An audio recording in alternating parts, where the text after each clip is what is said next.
Um, yeah, I hopefully people can hear me on this thing. um, but oh, okay. So yeah, I think people can hear me. Hopefully, um, yeah, it seems okay. It's my first time really like kind of putting the tablet on. Um, but anyways, I haven't done a personal video in a very long time. So I'm kind of at a kind of at a loss for words here because I haven't, when you're personal for a long time, or you know, on a daily basis on YouTube, it gets easy. But then when you haven't been personal in a while, it feels very uncomfortable almost. Yeah, it resumes to feeling uncomfortable. Sharing personal things again once you've sort of broken that cycle of sharing so often. But today I kind of want to just talk about um, what I would call genuine risk. This kind of got brought up. Um, Actually, this gets brought up a lot because I recently changed my major to um, religious studies and classics. So I'm a double major in classics and religious studies. Um, and because of this, I often get the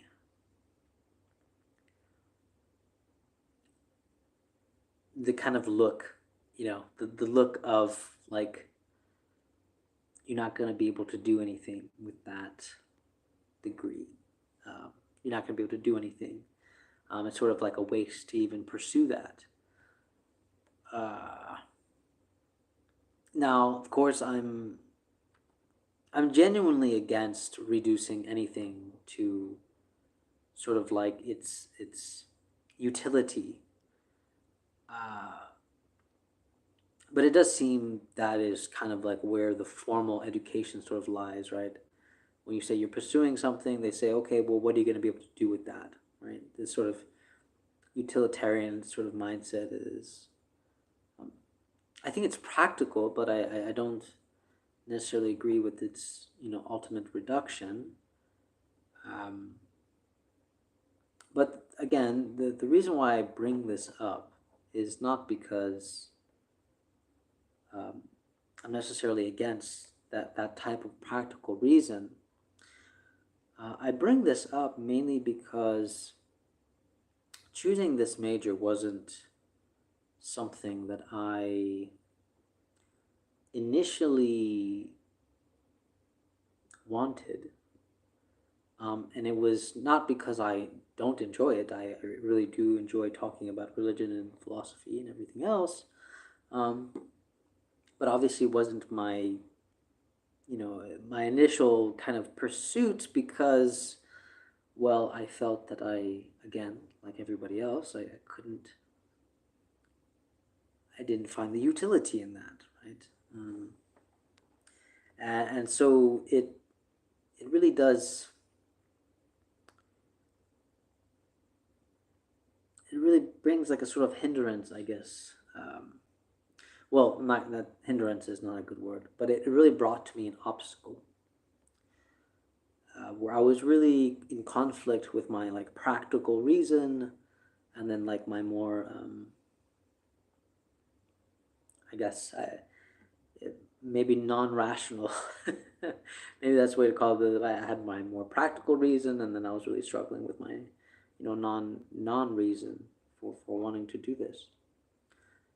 But I really thought about this today, um, and it seemed to arise that for the first time, if I didn't ever do this, right, if I didn't actually pursue this major, I saw that I've never taken what I would call a genuine risk, you know. Um, and it's this genuine risk that feels haunting, but at the same time, it felt more haunting if I never took this genuine risk. Because I was really kind of just reflecting about my life and all my decisions, and actually seems all of my decisions up until now have been very practical, like very practical, very utilitarian in every aspect, right? The Even the idea of joining the army was very like practical for me, right? Because I knew it was going to establish me. I knew it was going to sort of build me up and give me time to decide what I want. Everything was very practical. Um, then I get out of the army, and again, I'm pursuing the same sort of practical reason. I want something to um, have some actual utility in terms of money and everything else. Um, but then I decide to do this, right? This picking a major of you know and I just was I I was genuinely just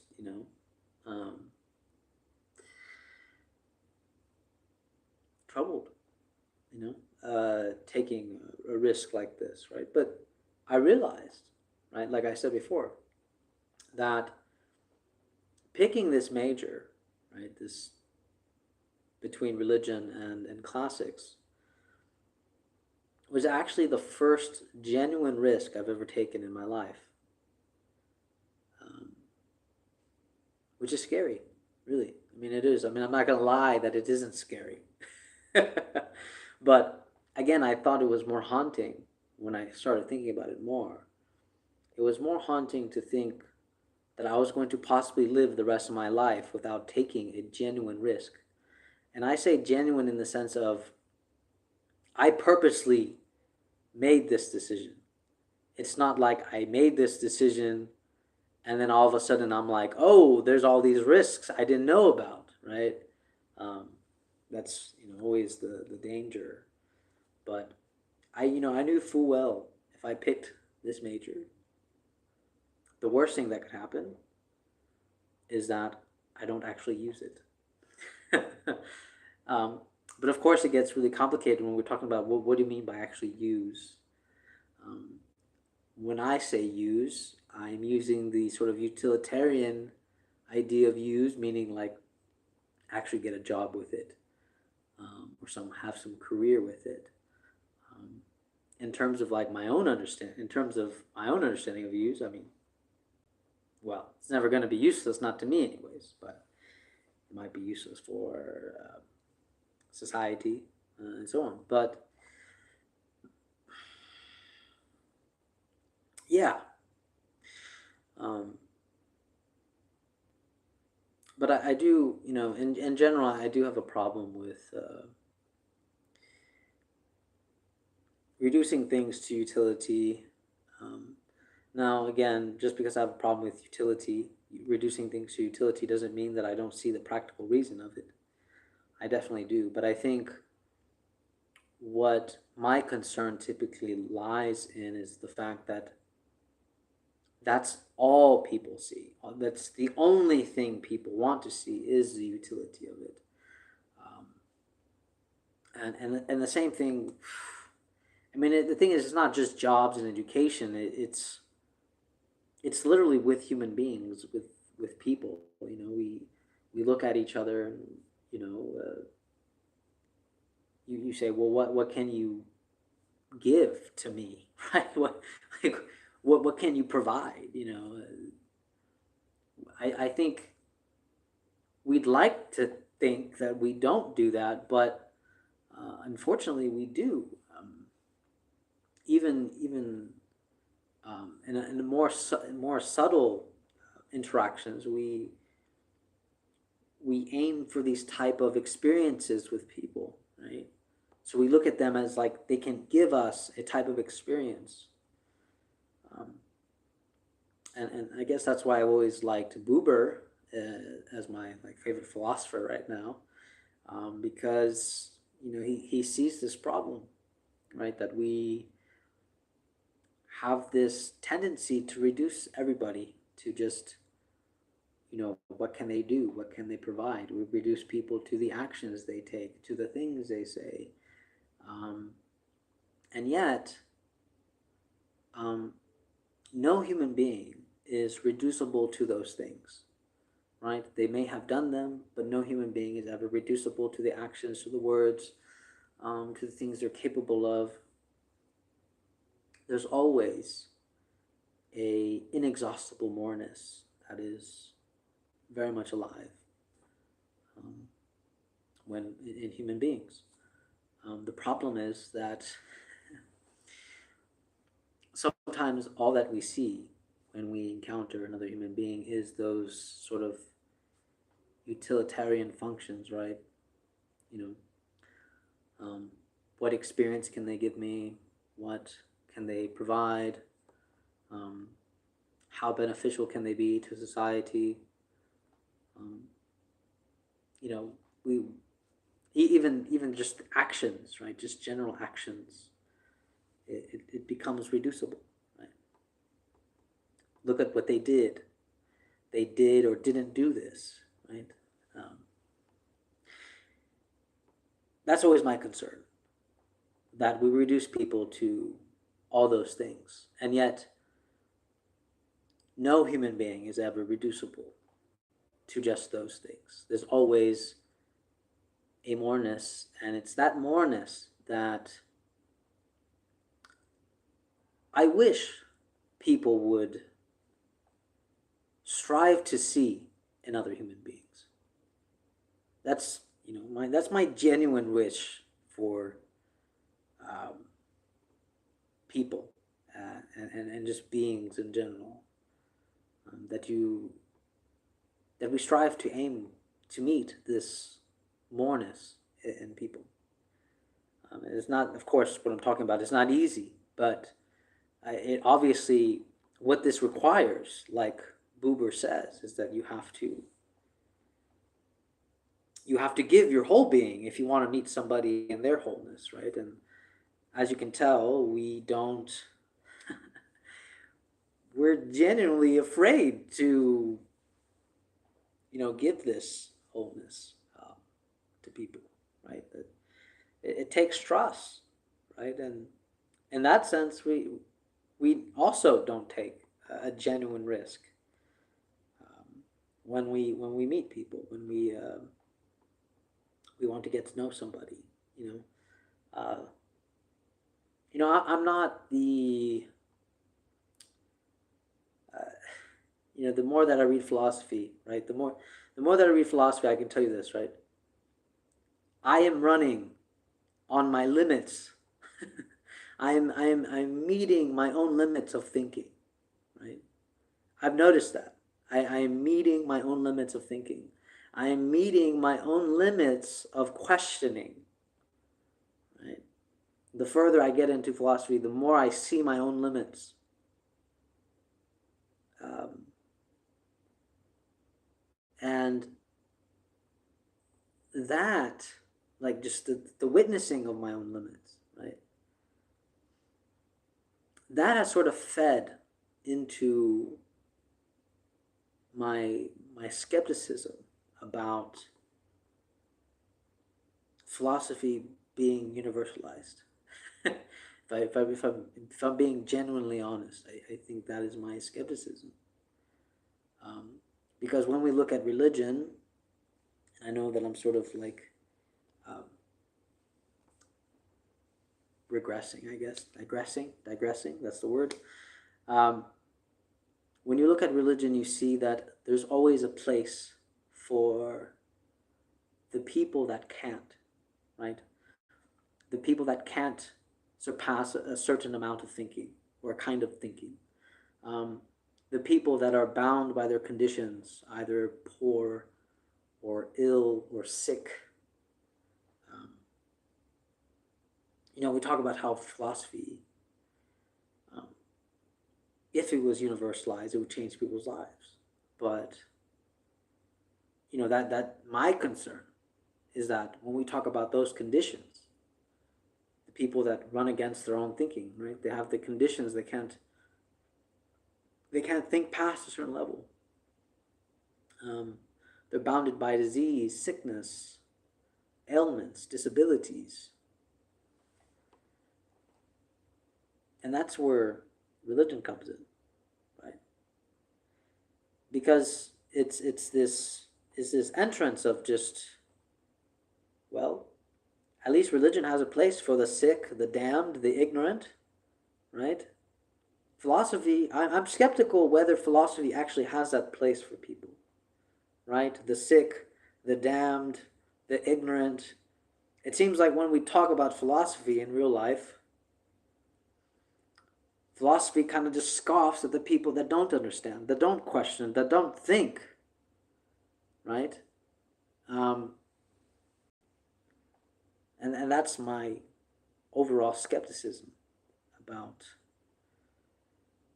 philosophy being universalized.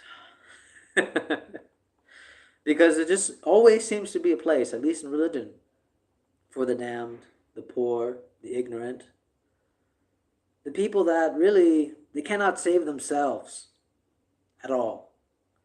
And I think this is what a lot of my thinking has run up against. The more that I read philosophy, I see my own thinking running against this wall that I can't. I can't ask better questions. I can't. It's almost like I'm stuck in this, realm of thinking that it just can't surpass it because of my own conditions, my own conditionality. And I clearly see it because I can tell there's people asking better questions. There's people surpassing their own limits. So the only thing that I could see is if you're going to do philosophy, well, you stay within your limits. I guess if you want a transformative philosophy, then you do what you think is your problem. You don't do what you think is everybody else's problem. And I think, now that I get older, I see that there's a lot of young, ambitious philosophers that want to construct whole systems, right? They want to come up with a new metaphysics. They want to come up with a new ethics. They want to be the next Hegel. They want to be the next Kant. Whatever that case may be, if you are one of those that are damned, ignorant, running against your own limitations, well, in my opinion, your real philosophical problem isn't the problem that every philosopher is trying to solve. Your real philosophical problem is the one you stare in the face every day. What that is, I cannot tell you what that is, but for me, personally, it was always two things: religion and human relationships. Both those things greatly affected me. And it was both those things that I dedicate a lot of my time to in general. Will I be able to solve those things? Probably not. But for me, as long as I genuinely approach those problems, because that is the most pressing philosophical question for myself, those are the most pressing philosophical issues for me: human relationships and religion, not philosophy itself, not this kind of ethics, not metaphysics. It is strictly what is concrete to me, which is religion and human relationships, which to me it's deeply connected, right? Religion, to me, human relationships and religion are like, two sides of the same coin for me. Now, people can disagree. That's fine. But again, it's my philosophical problem. My concrete, genuine risk, my own responsibility, my answering of the call. Yeah. So somehow this video ends up being about, genuine risk, right? Genuine risk. And I think, if you're ambitious about something, then take the genuine risk and approach whatever philosophical problem is closest to you, right in front of your face, because it's not something you have to look for. It's definitely in your life. It's definitely there. Um, yeah, I don't really know what else to say other than that. You know that because that's just it's predicated off of my experiences. Um, I've I've slowly tried to get away from. I've tried to get away from such abstract thinking and obsession about abstract thinking. I've really tried to get away from that idea. Um, because I find myself crawling back to the concrete kind of like incidentally and then by accident. I always come crawling back. There's always a part of philosophy to me that's just genuinely disgusting, you know. Not to say that's disgusting for everybody, but it's for me. But the distaste that I get in my mouth for philosophy sometimes is a sign, and at least in my interpretation, is a sign that I'm not actually being genuine about my approach. I am not actually tackling my real philosophical problem, right? Um, that's always the concern, right? And I think if philosophy is supposed to be transformative in any way, um, again, I to me, I just don't care if if people want to solve, come up with the new metaphysics or come up with whatever. I mean, if you're gifted enough to do that, then I absolutely applaud you if you are gifted enough. Um, but I would say for the people that are damned, for the people that are ignorant, for people that sort of struggle to think, struggle to ask questions, your real philosophical problem is always right in front of you. And I think that's as honest as I can be. That's as real as I can be. As real as I can be. Um, Other than that, I'm just not. Um, I just feel like when I witness some of the philosophy community, I just feel like it's not. They're not tackling genuine problems. I mean, all the problems that they're trying to address are real problems, but I'm talking about genuine problems, problems that are right in front of them, right? It's the most real to them, right? I mean, I can only say that for a few people. I think, in my experience, I feel like I can only say that for a few people. Everybody else seems to kind of get their socks off on um, trying to be the next, Kant, Hegel, um, trying to earn some recognition. But in my opinion, if you don't recognize your own philosophical problem, then uh, you know, just not. You know, I have. I don't know. I don't want to be judgmental on that, but I feel like you're really missing out on something. You know. So take a genuine risk, I guess. Um, but this is really more of a pep talk for myself than for anybody else. Really, it's been a really long time since I've been personal again. It sort of gets me out of my. I've been so busy with school and yeah, it's been so busy and you know, there's lots of things I need to write down. But yeah, all right, good talk. All right, well, I hope. Let's see if I can actually end this video because I'm actually recording this on a tablet, so I haven't done this before. So, okay, yeah, all right, figured it out. All right, well, I hope you guys enjoyed, and I hope you guys all take care. Bye.